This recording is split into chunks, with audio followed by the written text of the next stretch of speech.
Então, nós vamos receber aqui, já está presente na sala, o nosso querido convidado, Robson Leite, deputado estadual do Rio de Janeiro. Vamos iniciar já, porque o pessoal vai chegando. Não há problema nenhum, porque todos já sabem que esse Space é para nossa divulgação em todas as mídias, né? Eu vou dar agora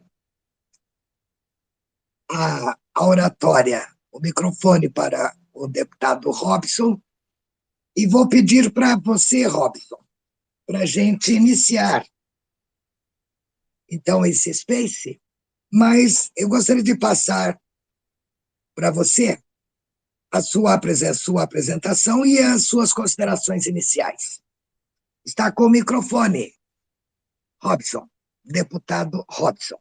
Obrigado, Cecília. É uma alegria muito grande estar aqui com você. Você pode me chamar da forma que você quiser, inclusive só por Robson, não tem problema nenhum, não. Eu estou realmente pedindo até desculpa pela dificuldade na agenda, mas a campanha está muito ampla, está muito grande, o que deixa a gente até bastante feliz, né? Eu já exerci um mandato de deputado, então isso tem um recall, né, da época que a gente foi deputado, não faz muito tempo, e fui superintendente também no Ministério do Trabalho e Emprego no governo Dilma e nunca abandonei a militância, pelo contrário, né, até porque eu nunca fui candidato nunca fui militante para ser candidato, né. As minhas candidaturas, né, o mandato foi consequência de uma história de luta que é uma história de vida, né, eu milito há muito tempo, né, só no projeto de pré-vestibular comunitários, nós temos aí cerca de 25 anos trabalhando. Sou professor universitário, sou funcionário concursado da Petrobras, a quem eu tenho muita alegria, muita honra de dizer que ajudo e ajudei a construir essa empresa. E professor de pós-graduação na própria Petrobras, na Universidade Petrobras. Eu pertenço ao quadro de docentes da Universidade Petrobras, onde dou curso de gestão e liderança. Mas o que eu gosto mesmo é da educação popular, de usar Paulo Freire com a nossa juventude nas comunidades, para que essa juventude entenda que é a participação dela através da política, e não só a política partidária, mas a política como um todo, é que pode transformar essa realidade, sobretudo nesse momento trágico do Brasil que a gente está vivendo. Então, eu te agradeço demais aí a oportunidade pelo convite, e vamos aí, vamos em frente, vamos dialogar. Seja bem-vindo, então, o senhor e toda a militância que estão presentes. Então, eu pergunto o seguinte, deputado.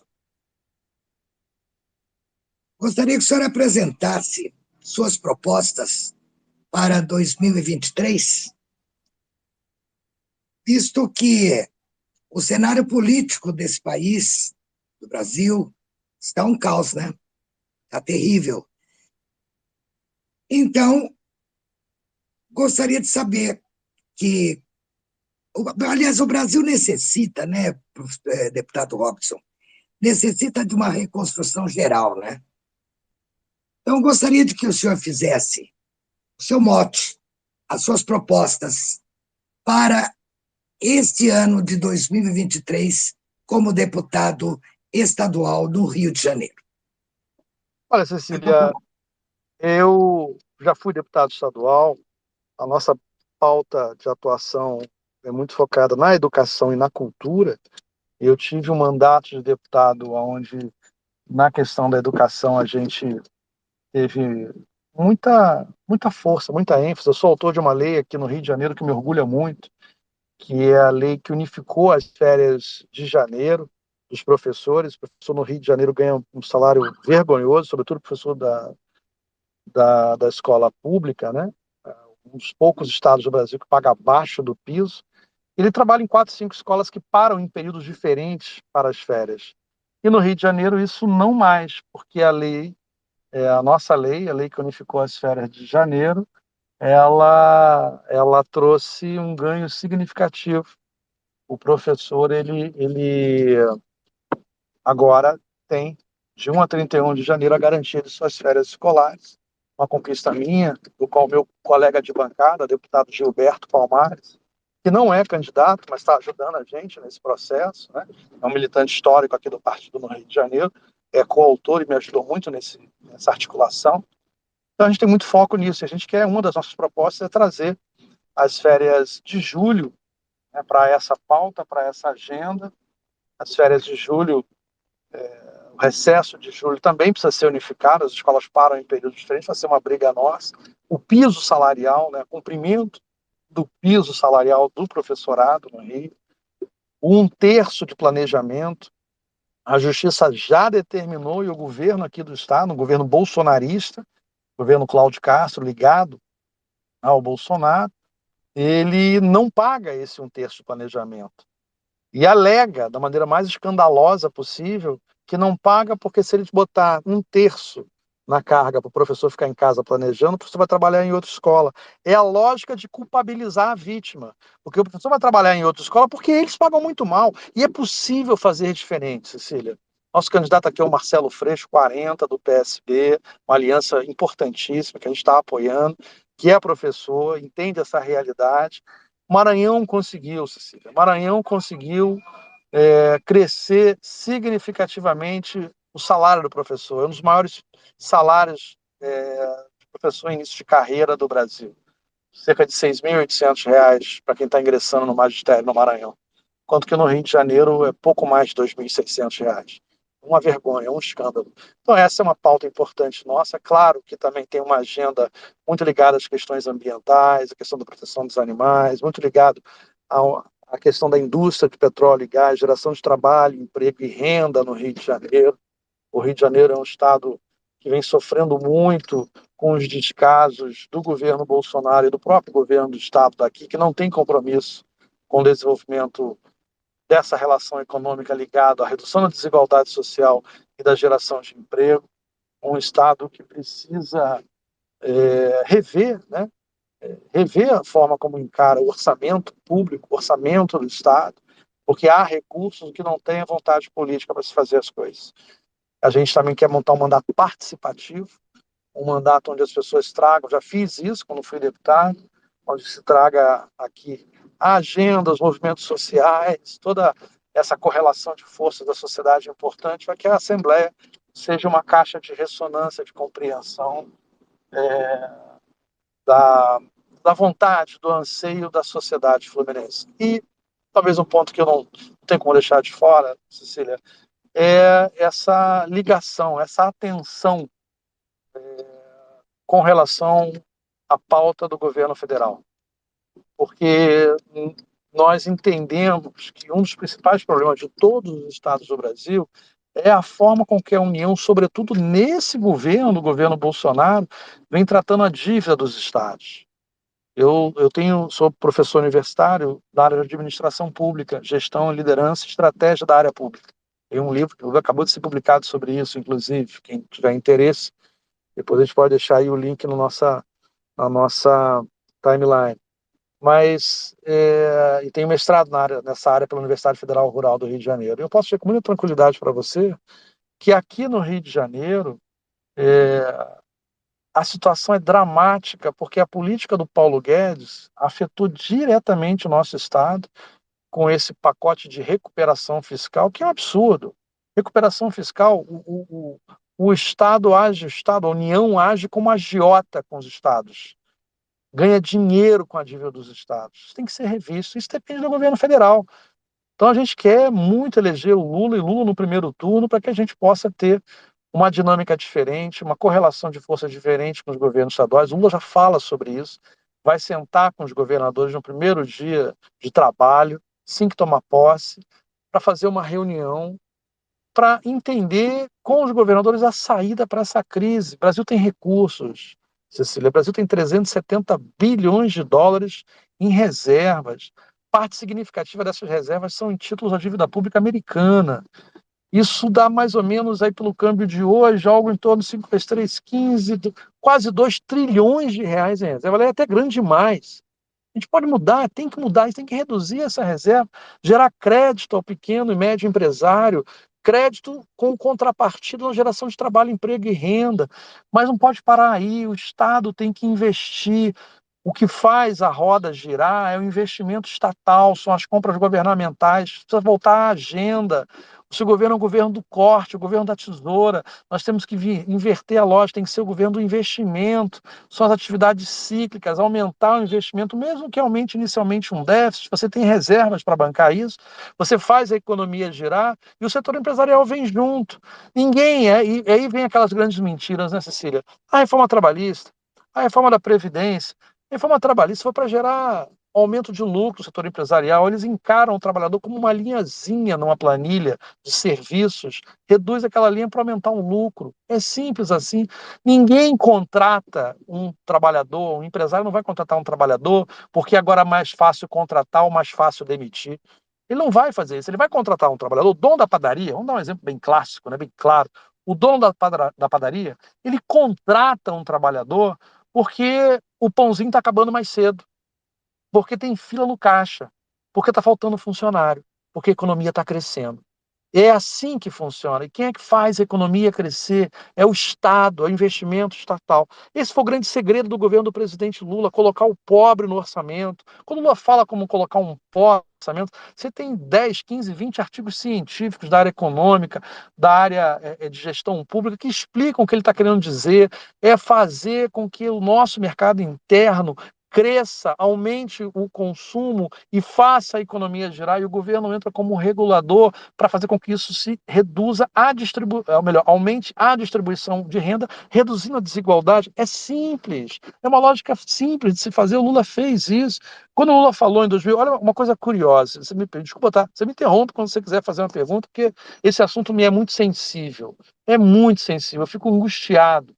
Porque essa grande mídia que está aí, mentirosa, maldosa, desculpa, aqui está gravado, mas não tem problema, pode gravar e republicar, canalha, perdão a palavra, ela dizia que o segredo do presidente Lula, do sucesso do governo Lula, era a alta das commodities, do petróleo. Eles tinham razão, isso foi parte do segredo. Mas não foi só alta dos commodities, porque o petróleo está mais alto que na época do Lula. O petróleo alto na época do Lula era uma solução. Agora é uma tragédia. Então, o que tem de diferente? Tem diferente é um governo preocupado com a soberania nacional. Eles acabaram com a lógica que estávamos construindo através do pré-sal. Fizeram o que fizeram, o que estão fazendo com a Petrobras. Até o economista mais ortodoxo, eu entendo, é a coisa que eu mais gosto, seria debater com essa turma ali da nossa Wall Street, né? Da Faria Lima. Porque eles têm vergonha, eles não querem admitir nenhuma empresa no mundo, a mais capitalista que seja, a mais liberal que seja, eu lanço aqui um desafio a qualquer um deles. Nenhuma empresa do mundo faz o que a Petrobras está fazendo, é um escândalo. A Petrobras está pagando de dividendos mais do que o seu lucro. Por quê? Porque a Petrobras está desinvestindo para pagar mais investimento. Vou dar um exemplo muito didático, que as pessoas vão me entender. Imagine que você tem uma padaria. Já que o exemplo da padaria está pegando, é porque o meu sogro é português, eu gosto muito dele, e ele gosta muito de me ouvir nesses comentários. Imagine que você tem uma padaria, teve um bar durante muito tempo. Imagine que você tem uma padaria, e a padaria faz o melhor pãozinho do teu bairro. O melhor pãozinho da região. Pãozinho maravilhoso, que vende em 15 minutos. A padaria abre às 6 da manhã, 6h15 acabou o pão. Tem fila, dá confusão, briga. No final do ano você teve 100 mil reais de lucro líquido. Aí o que você faz? Que qualquer pessoa de bom senso, qualquer gestor de bom senso, pegaria esses 100 mil reais, nós vamos expandir a padaria. Comprar mais um forno, abrir uma nova filial, comprar aqui o terreno do lado para construir, né? Investir para crescer, para atender essa demanda. Não. Parafraseando, comparando com a Petrobras, é como se a gente pegasse a padaria, botasse os 100 mil reais no bolso e ainda vendesse o forno para aumentar o lucro para 150 mil reais, para você botar o dinheiro no bolso. Mas olha só, se você vender o forno, você não vai ter pão no que vem. É exatamente. A Petrobras não resiste 5 anos com essa gestão. Aí sim a empresa vai quebrar. Aí sim a empresa vai chegar à bancarrota. Porque você está pegando parte do seu caixa. Falaram tanto da Dilma que controlava combustível, que sangrava o caixa da Petrobras, e os valores que a Dilma fazia, entre aspas, sangrar o caixa para que a gasolina fosse barata, né? Eu lembro que a gasolina era 3,70, né? 3,70 as pessoas bateram panelas, 3,20, perdão. Quando chegou a 3,20, pulou de 2,70 para 3,20, bateram panelas. Está aqui um posto na minha frente, aqui, eu estou na rua, aqui estou saindo de uma agenda para ir para outra, 4,79 em promoção e tem fila, está todo mundo achando barato. Então, veja, eles estão, com o controle de preço da Dilma, sangrou o caixa menos de 20% do valor que eles estão pagando em dividendos. Ou seja, hoje o caixa sangra muito mais. Isso é ruim para o acionista. Ou então, o que a Petrobras deveria fazer com o seu lucro, Robson? A Petrobras, ela poderia fazer o seguinte com o lucro. Inclusive, isso é bom para o acionista. Ela deveria investir, aproveitar nesse momento que o barril do petróleo está alto, que as commodities estão altas, e a Petrobras abrir mais sondas, explorar mais petróleo, crescer na produção e exploração do petróleo. Porque ela fazendo isso, ela expande a sua produção e, olha que coisa legal, baixa o preço da gasolina. É disso que a gente está falando, é disso que a gente está dizendo. E aí você baixaria o preço do combustível, manteria o lucro da Petrobras alto, os acionistas ficariam felizes, o país ficaria feliz, né? E, obviamente, quem é que não ficaria feliz? Que tem dinheiro numa offshore, que ganha com a especulação do dólar. É uma coisa inacreditável. O ministro da Economia tem dinheiro no paraíso fiscal. Não é fofoca. Ele não vai nem poder me processar porque ele mesmo já falou isso. Tem mesmo, qual é o problema? Na cabeça dessa turma, da hipocrisia absoluta que reinou no país de Bolsonaro para cá, é normal. Agora, imagina se fosse no governo do PT. No governo do PT, o ministro que comprava tapioca com cartão corporativo era demitido. Essa é a diferença. Esse é o problema que a gente tem hoje no Brasil. Então, Cecília, a gente quer fazer esse debate aqui a partir do Rio de Janeiro. Porque aqui no Rio de Janeiro, nós chocamos o ovo da serpente. Nós não, né? Pelo contrário. Eu fui candidato, perdi a eleição em 2014, e o Bolsonaro, em 2014, foi o deputado mais votado do Rio de Janeiro. É bom lembrar isso, né? Eu e vários quadros da esquerda perdemos a eleição aqui em 2014, porque o Bolsonaro, o fascismo, já estava muito forte ali em 2014, e a gente talvez não estivesse percebendo isso. Ele, quando se lançou candidato a presidente em 2014, a gente que achou que era balela, que era conversa fiada, e infelizmente deu no que deu.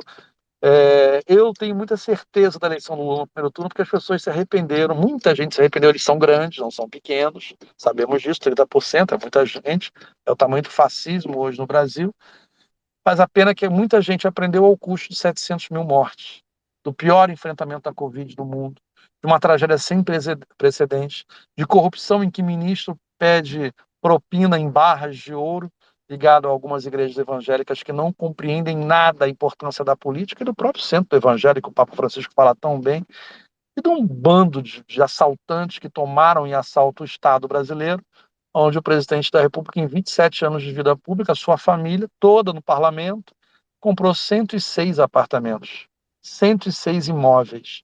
106 imóveis, ou seja, mais ou menos 4 ou 5 por ano. Quem é que compra 4 ou 5 imóveis por ano com uma renda de deputado? Fui deputado, eu não comprei nenhum em um mandato. Aí o cara compra 4 ou 5. Que história é essa? De onde vem esse dinheiro? E não tem outro rendimento compatível para isso. Não é um cara que é empresário, dono de uma empresa e virou deputado. Não. Oficial da reserva do Exército, que virou vereador, depois deputado, e aí apresenta um patrimônio absurdo, e dos quais 51 comprados em dinheiro vivo. Eu vou passar, Robson, para uma oradora, para uma nossa militante, querida amiga, para Silvia Porto, fazer uma pergunta para você. Boa tarde, deputado Robson. Eu sou de Salvador, Bahia. Eu gostaria que o senhor explicasse a importância de se votar no time do Lula, no caso, para deputados estaduais, caso, como uma prevenção, caso haja um governador que não seja do time Lula. Qual a importância da Assembleia Legislativa, dos deputados estaduais, nesse caminho, se caso o governador não seja do time do Lula?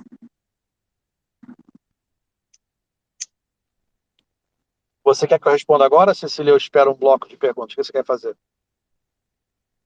Pode responder, Robson, um por um. Tá ótimo. Não vou Obrigado, logicamente que nós temos um número, viu, Robson?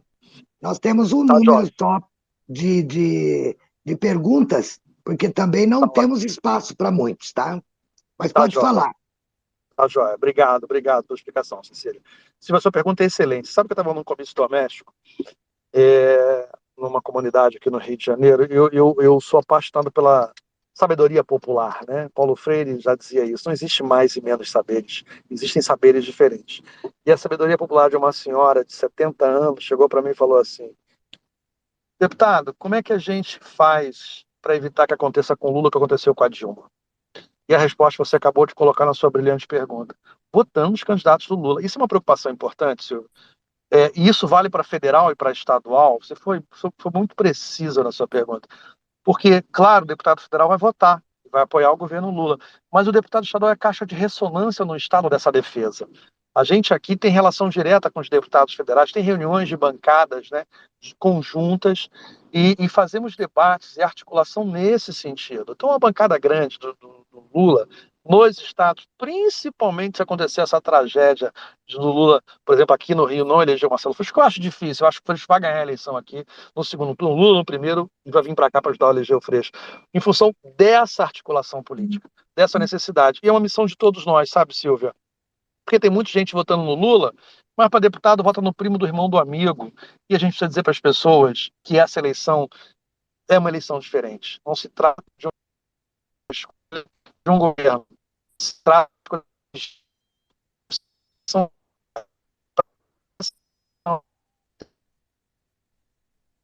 do Lula, do 13. Isso é fundamental para que a gente possa dar sustentabilidade no governo Lula e nos governos estaduais também, evitar um novo golpe e avançar, né?